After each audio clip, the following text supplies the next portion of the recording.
What's happening? What's happening? What's happening? YouTube. All right. There's one thing I realize that, in this, when it comes to certain things, you know, being very careful where you don't fall into the hype. I find myself, even recently with all this stuff about Bitcoin, I don't even have any Bitcoins. I'm just sharing information, regarding this. And I feel like I'm becoming an like sort of like a catalyst or uh, uh, uh, an agent of hype, right? I don't care for that. I, I don't I don't really care for that at all. I don't care for participating in hype. I'm just trying to share fundamentals in regards to Bitcoin and crypto. Not necessarily technical analysis. You know, no shade or offense to anyone who's into that, because that it does serve a purpose, technical analysis. But I focus on the fundamentals of Bitcoin. Now, with the fact that it's a scarce coin, rare, you know, it's immutable. It 1 Bitcoin equals 1 Bitcoin. It's divisible by so many decimal points. Um, it can be utilized. It's used around the world as we speak. People are trading, buying and selling Bitcoin, using it to make payments and receive payments, send and receive payments as we speak around the world. Okay. The blockchain is, the ledger that cannot be hacked. It cannot be changed or altered. Okay. It captures every transaction that's ever been made. Okay. Immutable. There's only it's a rare coin that is picking up traction by an attention of large entities, financial entities, right? But I see this wave of hype that's also surrounding it, that you got to be careful of not getting sucked up into it, because everything that comes up must come down and go back up. It's everything is in cycles, very cyclical. So I share information not to be an agent of hype or agent of doom. Like, I don't have a bear or bull type of attitude with all of this. I'm just trying to approach things from a realistic perspective, as someone who's just trying to really understand what this whole thing is and where it's headed. Because this is these occurrences, and this is developing around us, all of us, whether we want to accept it or not. Whether you have your Warren Buffetts and Charlie Mungers and different gold bugs, or I should say people who are pro gold, for example, who can't stand Bitcoin. Developments are still being made on the platform. It's been in existence for 10 years. Okay, Bitcoin cannot be confiscated. Bitcoin is decentralized.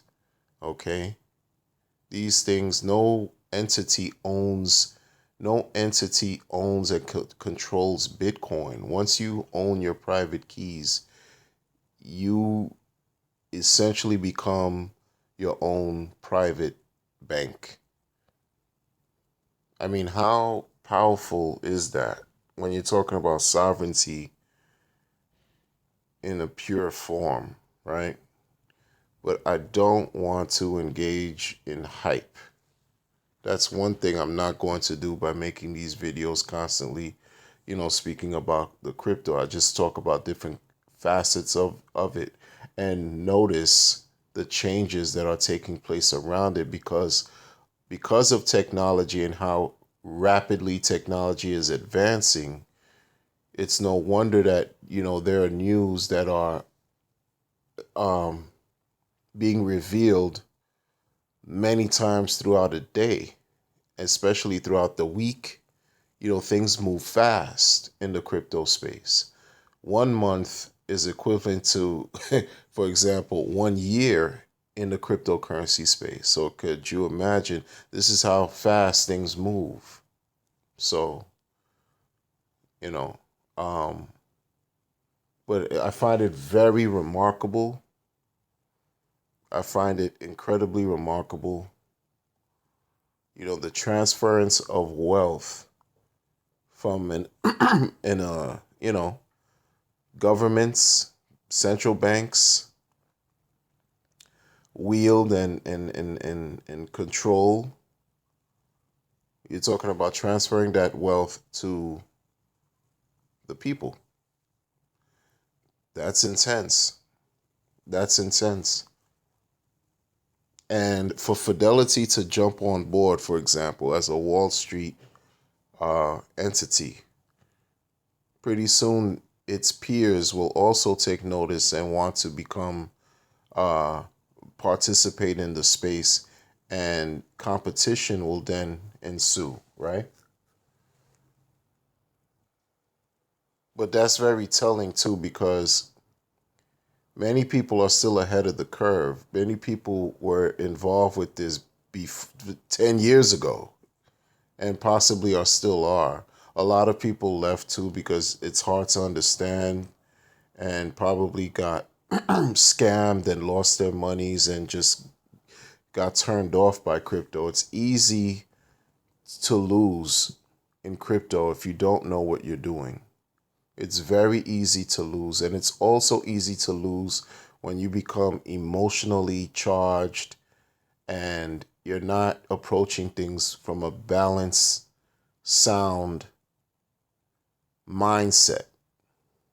A certain level of patience, a certain level of calm, a steadiness has to be in play when you're dealing with cryptocurrency. I've seen it. I've seen it over and over again by people who get caught in the hype. They get caught in, fear of missing out, what they call FOMO, in, panic selling, dumping coins that, for whatever reasons, it's that type of reaction doesn't fare well. You end up getting wrecked. You end up getting wrecked if you don't. Sometimes it's to the point where, if you have a long-term mindset, people are saying, if you have a long-term type of vision or range dealing with crypto or anything you're really involved with, you're not really worried about the immediate or short-term changes or issues that are happening, because your focus is down the line, much into the future, especially if the fundamentals are sound, right? If you understand what you're getting involved in, and you see that the foundation, there's something there that's working, and this value that's there, that's intrinsic possibly, and maybe even undervalued. You could identify something that shows that, for example, Bitcoin perhaps may be undervalued, and you have long-term vision. You're not worried about the whimsical, immediate ups and downs that, I guess. And that's with other things too, so when the hypes come, because now there's definitely a hype building, and I see it throughout the internet, throughout YouTube. You could see it it's there. It's coming. How are you going to react? Are you going to react from impulse, from an emotional standpoint? It may work or it may not by doing that, you know. But that's just, I guess, human factors in doing things, you know. People want to chase that high, right? And I'm not saying that from an addiction perspective. I'm saying if a price of something soars so much and you know you see people are buying, they want to buy, they want to, why didn't you buy when it was low or whatever? I don't know. It's is it because you're trying to join the crowd or jump on the bandwagon? I mean, that's the emotional, that's the hype, you know. I don't know. I say, you know, I think it's easy, is better to not follow the hype. It may be extremely difficult to not follow the hype. I'm not even gonna lie about that. I have to make a point to say it's extremely difficult to remain controlled and balanced. And that's why even certain individuals like Warren Buffett, who is completely anti Bitcoin, but some of his values as far as investing, a person can take and apply it to their lives too by identifying, you know, opportunities that offer intrinsic value, right? That offer some type of element where you know in the future is going to pay off greatly. Where right now it's undervalued. So if you acquire it, you know, down the line, if you hold it long enough, you can be very well, I guess, successful in whatever it is that you're doing. Without the hype, though, without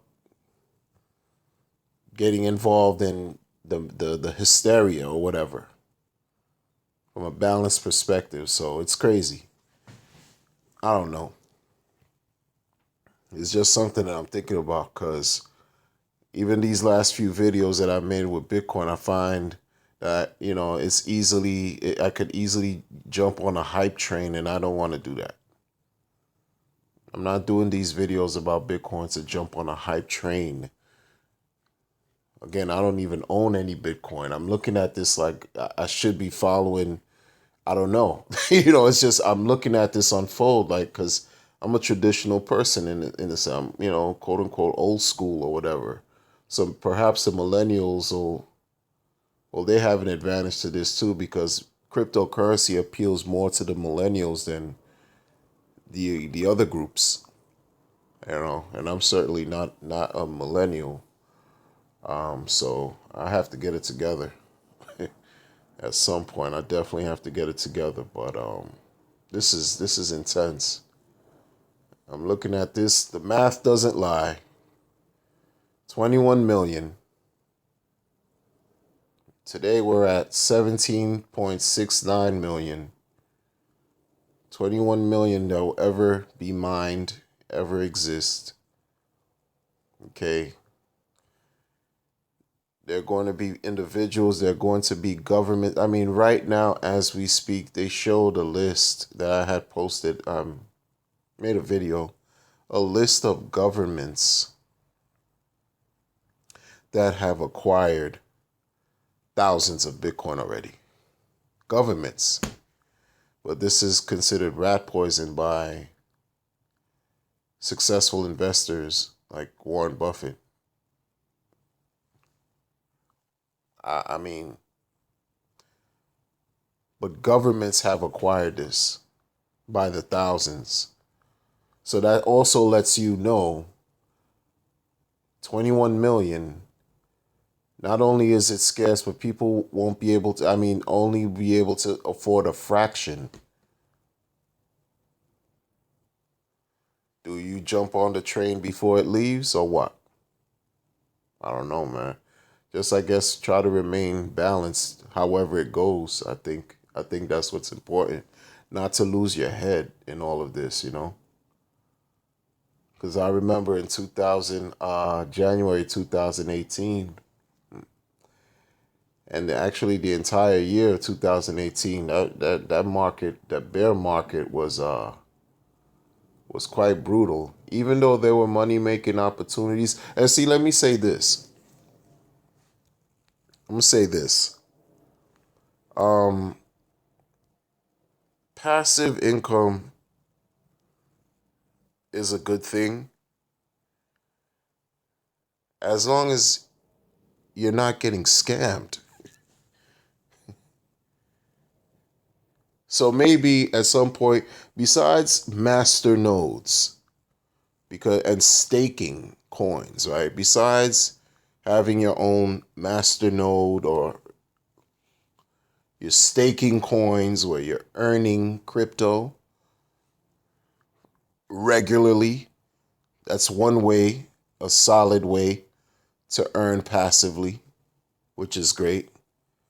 Um, I envision, I hope, well, people probably think I'm smoking some hopium right now, but I hope something continues in that way where you can utilize crypto to also earn some form of basic income while keeping your crypto and not have to relinquish your private keys to a third party or to someone else, because the likelihood of them running away with your stuff, with your keys, with your crypto is very high when you do that.